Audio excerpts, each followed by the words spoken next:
One of the primary methods of data ingestion is going to be data factory. So let's take some time in order to explore the key concepts related to data factory. Let's start by talking about what exactly data factory is. In our environment, we have a data source on premises that has data that we want to migrate, move, or copy in some way, shape, or form to a destination. Azure Data Factory is going to be the service that connects to both the data source and the data destination and moves the data from the source to the destination. This could be a SQL database moving to a data lake, or any other type of data source and data destination. Data Factory is a workflow driven, cloud based solution for integrating data. It helps manage all of the extract, transform, load, and extract, load, transform processes without code, and it can create, automate, and monitor pipelines. The primary use cases are loading data into Azure Data Lake or SQL Data Warehouse, which is now known as Azure Synapse. You can also use it to schedule data copies from on-premise to the cloud. And finally, you can use it to replace your on-premises SQL Server integration services, which is currently unsupported by Azure SQL.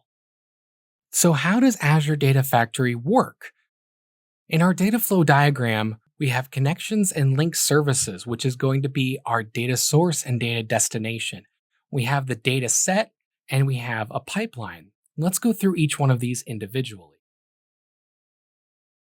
Connections and link services are all the connected services that the pipeline is going to use, such as Azure Blob Storage or Azure SQL. We have what's called a data set, and that is the data that you want to be part of the flow. It's an actual data structure, so like a text file in an Azure Blob container.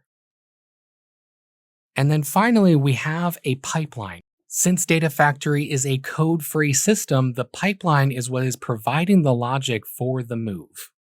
Finally, we have to have something that makes the pipeline run, and that is called the trigger. There are 3 different types of triggers that are available in Data Factory. The first one is a schedule. That will enable you to say, I want this to run at 9 a.m. and in 30-minute increments. The second one is a tumbling window, which is a type of trigger that fires at a periodic time interval from a specified start time, while retaining state. There are fixed size, non-overlapping, and contiguous time intervals. The final trigger is event-based. It's called Event-Driven Architecture or EDA, and it involves a reaction, consumption, detection, and production based off from events, such as the arrival or deletion of a file in an Azure storage account. There is one final piece that is part of Data Factory, and that is an integration runtime, which we're going to discuss in our next lesson.